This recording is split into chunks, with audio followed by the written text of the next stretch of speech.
She is a licensed professional counselor, a mental health coach, and of course, a real life human being. And I absolutely love that phrase in her bio. But her name is Becca Ferguson, and she's here to talk to us about some of the stuff that she's been through and some of the stuff that's going to help. Becca, welcome to the show. Yes, thank you so much. I'm so glad to be here. Absolutely. I'm glad you're here too, because you've been through a lot, girl. Yes, just a little bit. I mean, like, in the grand scale of things, I'm turning 30 in a couple days and I'm like, have I really they should have a magazine for 30 under 30 for people that have gone through trauma. Like, forget all the business shit.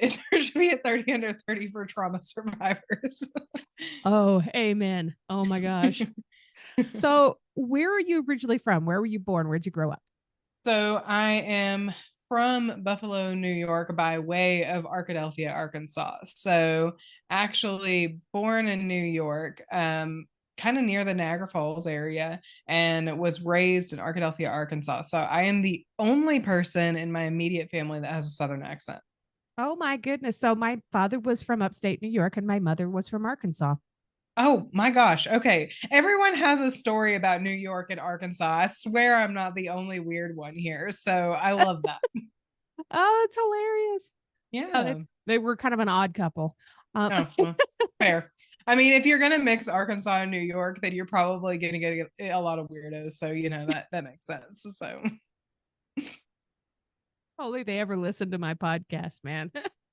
hey, I swear if my dad listens to half the shit that I put out there, then he would be like, what you saying over here?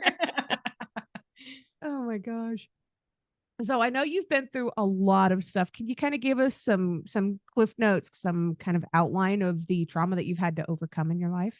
Yeah, for sure. So, trauma is such a odd term when you're a survivor, right? Because I was raised in a very conservative Christian family. It was something that, go to church every Sunday, go to church every Wednesday type kind of thing. And I didn't feel like there was a problem with that when I was younger, right? Because it was fine. Like that was the norm, right? I grew up in Arkadelphia, which is a town of what they say 10,000 people, but there's two colleges in that town. So let's be real here. There's like half that. And in that town, there's like over 30 churches and this small population of people. So if you didn't go to church, you were the odd one out, right? And so growing up in that environment, I didn't know that there was anything wrong with it. I was going to be a preacher. That was kind of my whole goal and everything like that. But, I started to understand as I grew distance from it, like, I have some mental health stuff that my parents aren't aware of because they're not trained in mental health or care about mental health. And then also a lot of abuse that I went through with my youth minister that I'm just now being able to comfortably say, probably within the past year, I was abused by my youth minister. It's a sentence that I notice a lot of victims, as a counselor, have a lot of trouble saying, I did go through this, right? And so that's something that just I say as a human being myself, like it was hard for me to go through that. It was hard for me to, um, process that as trauma. And then I also had, some nice failed relationships that were probably the example of, coming from the abuse that I went through with my youth minister, like, oh, hey, this is how men are supposed to treat me. No, no, no, it's not. So I've gone through a lot of stuff, a lot of just, people treating me like genuine shit, and you know me having to grow on the other end of that. Wow. That's a lot. I mean, it's bad enough that you've already got this stuff going on, but then somebody in that kind of a position takes advantage of you. Yeah. It it was definitely something that I didn't see when it was happening, right? Because you're supposed to trust people that are in religious authority roles, right? Any They're authority roles. exactly. And one of the things that came from the that particular mindset was not only do I have to trust him, but I have to trust him blindly, because if I don't, then I don't go to heaven. And, obviously that's the ultimate goal, right? And so, yeah, it was a difficult thing to process for sure. And, also being able to publicly say that sentence of the abuse, there's also that fear of like, what is he going to say about it? Like, what is his version of the story? Because obviously he doesn't think he's doing anything wrong. So, or people would have said something a lot earlier than what I did. So, for Right. sure. Right. Did you notice any kind of adapted behaviors because of the abuse you were going through? Not until I got with my husband, actually. I feel like there was like hints along the way. But the first scenario of this, my youth minister, it's like I actually have tried not to diagnose him. That's actually been something, like, as a mental health professional, that I've tried to separate in my own trauma journey. Like, I'm trying in my head not to diagnose him, because A, I don't want to do that, and B, it's like that's not fair, right? But it's like I could throw a lot of words out there. You see a lot of people that use buzzwords like narcissist or something of that nature. And he might have some of those qualities, but I choose not to get into his psyche, right? And so some of the things at first that were like, hey, something is wrong here, was when I first started dating. And I started dating when I went to college. I met this guy. He wasn't a horrible human being. I have nothing really against him. He didn't treat me amazingly. But, it was that first relationship that I really had when I left home. And my youth ministers just started acting really weird about it, like telling me that he was using me for sex and that's all I was ever going to be. And, he was treating me like shit. And just like, I can't believe that you're dating someone without thinking about marriage, and you only have to date people to think about marriage, and, using different words like derogatory terms to describe a woman that decides to have sex before marriage, to explain me and make me feel guilty about that kind of stuff. And that was kind of like the first little flag. But then after the relationship ended, it's like, where was I supposed to go? Like, obviously, I have to go back to my youth minister, because he's been the consistent person in my life that's raised me, basically up from being a teenager. And he's the one that taught me everything that I know. And so it's like there was little red flags, like as I dated people and things that he said, like whenever I graduated college and another relationship had ended, and then it was like obviously back to him. And then I went into the ministry and he wanted to control a lot of the things that I did. um he was nice about it in a way of like, oh, well, when people treat you like this, I get so mad and so defensive. So he was the only person that could protect me. Right. And so, like, putting that in my head that he was it. But then I met my husband, and that was probably like the biggest thing, where it's like, I think we were maybe like a couple months into our relationship, and he's unloading the dishwasher. And I hate the dishwasher, apparently. Like, we've decided that's like my biggest flaw, is loading the dishwasher in in our marriage. And I placed a fork right side up in the dishwasher. And so he's unloading the dishwasher, and the fork like kind of stabs him in the hand. And he just like, oh shit, like reacts because it stabbed him in the hand. And like a typical person would do, and react like that. And I just started hyperventilating in a corner. And I was just really afraid that he was going to hit me or hurt me or say really bad things. And he was like, what the fuck are you doing? And I was just like, all right, didn't I do something wrong? And he was like, dude, like, yeah, I mean, you put the fork in there upside down, but I'm fine. And so it's like, okay, when I do something wrong, I'm not supposed to get beat. Like, that didn't make sense to me. Right.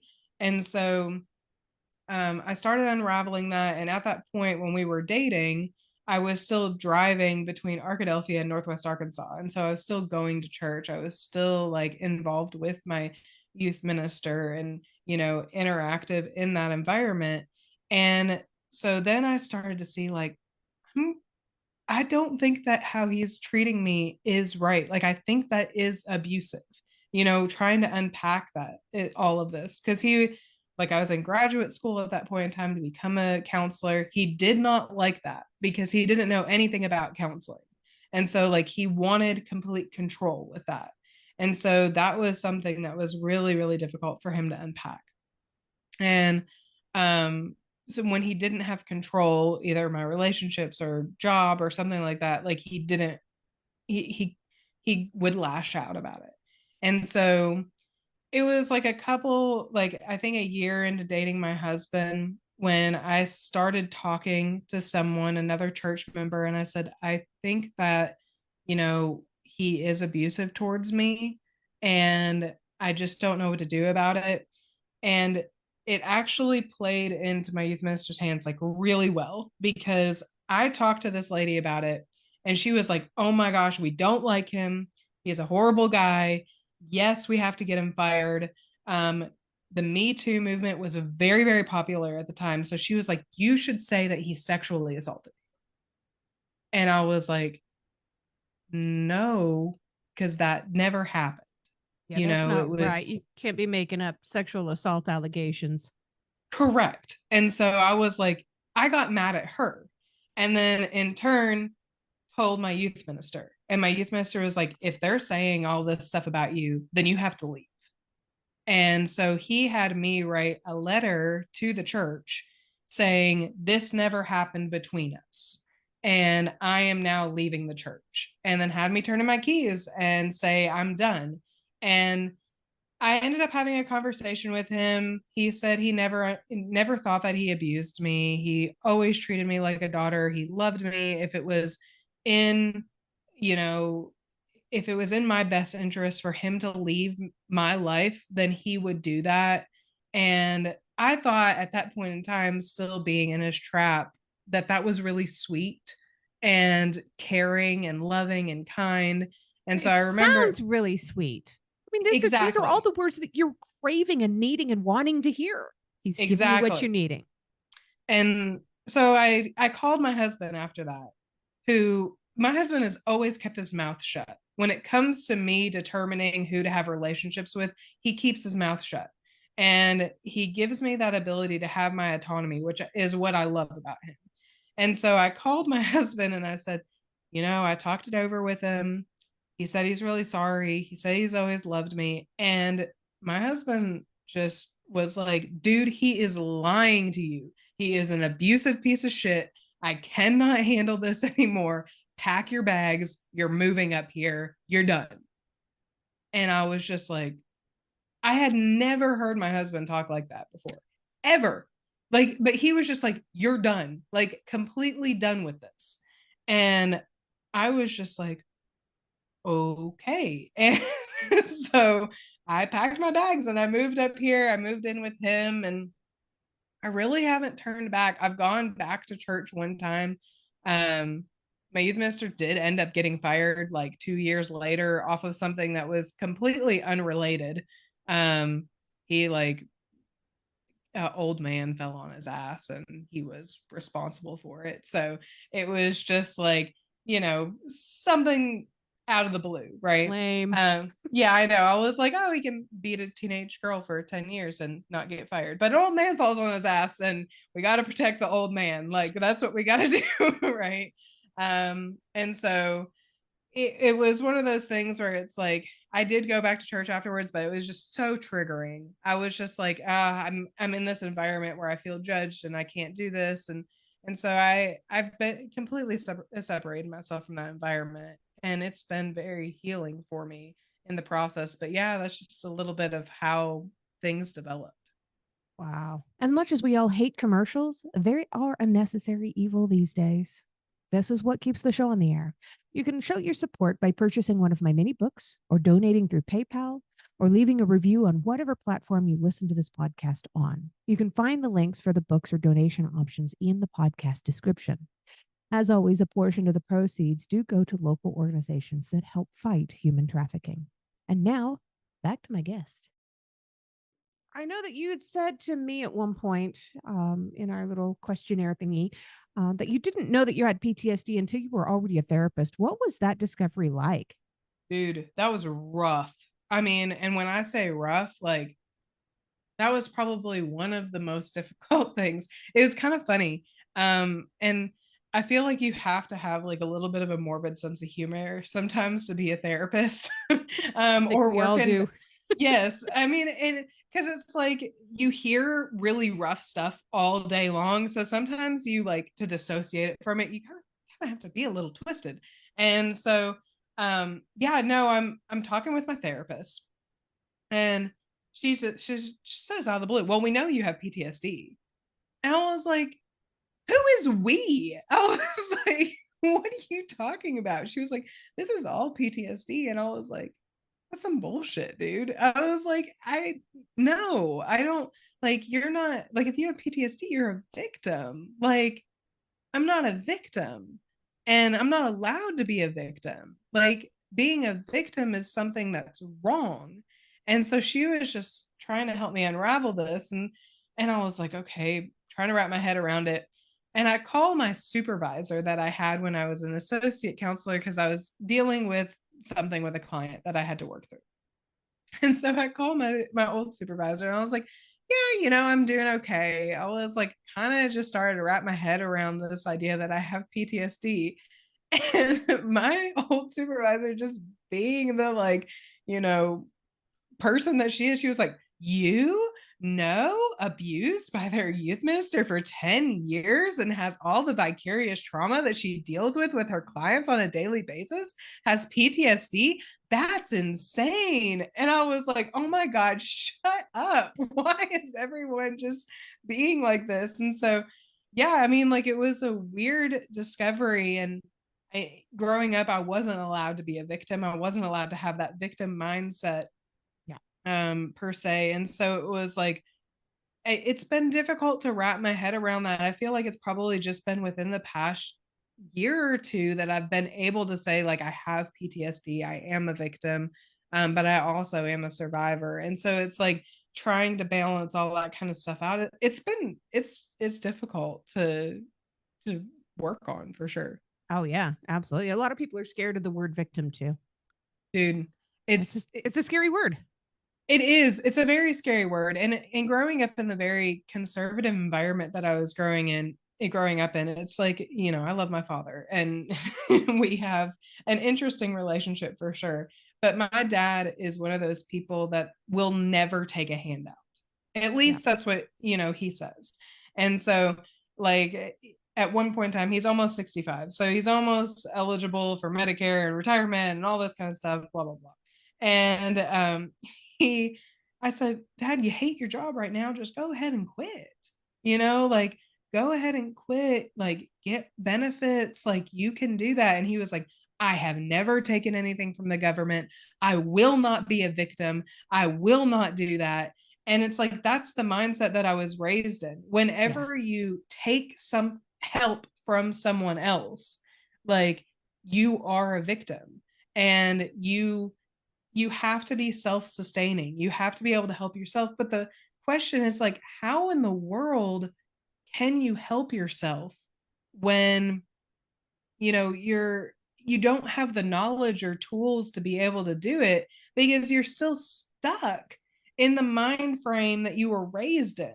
And so it's like this idea that you have to evolve as you grow. And some of that may mean like you were a victim of someone doing something. You could be walking through Walmart and someone, take an apple out of your cart that you put in it because they don't want to walk all the way to the apple display to go buy apples, and you are a victim of someone taking an apple out of your cart. That is a thing. But people want to reserve that word victim for really, really big traumas. And so it makes people that have gone through traumas like me, where it's like, yes, I understand the abuse that I went through was extensive. I told myself for years that it wasn't a big deal. I told myself, like, well, I laughed when he hit me, and I I chose a relationship with him, and I chose to go to church, and I chose to go back and listen to his advice. So there's no way that I can be a victim because I chose it. You're groomed, you're a child, or you are raised on certain ideals and beliefs. If I wasn't raised as a conservative Christian, then that would have been easier for me to say that I'm a victim, right? But because I was raised with ideals and beliefs that you have to trust all of religious authority members, right? Then it's hard for me to separate that. And it can be really, really complicated, man, to work through that. So yeah, I mean, victim is a scary, scary word. Yeah.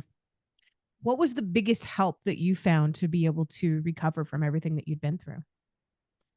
Oh, um, goodness gracious. I, I've got to say that I'm still there, I'm still trying to find resources that help. I still have I still have flashbacks. I still have a lot of unknowns. Um, my husband has been probably my biggest supporter in this and been so helpful in my healing journey. Um, on top of having PTSD, I also have OCPD, and I'm kind of starting to think I might have there's a little bit of ADHD, just a little bit. Um, and so, and obviously anxiety and depression comes with the PTSD. And so in my head, I have to have everything organized and I have to have a plan. And so the OCPD kind of works against me sometimes in my healing, where it's like I can't heal unless I see the end of the tunnel, Mm, right? And so it's like I I remember a couple months ago, I was sitting on my therapist's couch and I'm like, dude, I'm just so tired of the flashbacks. I and I've told my husband this since multiple times. I wish I was still naive. Like I wish that I was still naive to the fact that my youth minister abused me. I wish that I would have never put two and two together. Um, just for the simple fact that I sometimes knowing that it was wrong is more painful than still being in it. At least that's how it makes sense in my brain. And so my therapist gave me this self-compassion workbook that I honestly, it's been a game changer for me. And it's the Mindful Self-Compassion Workbook by Kristen Neff and Christopher Shermer.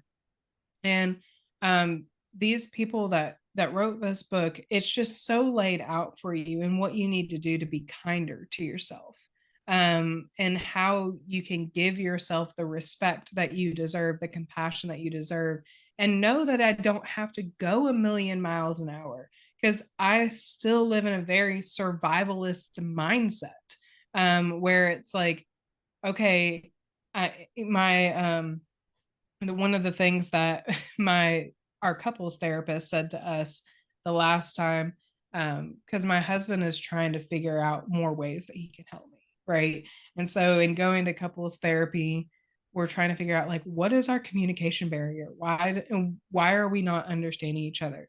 And the therapist just very easily says, well, Becca, you were raised with conditional love.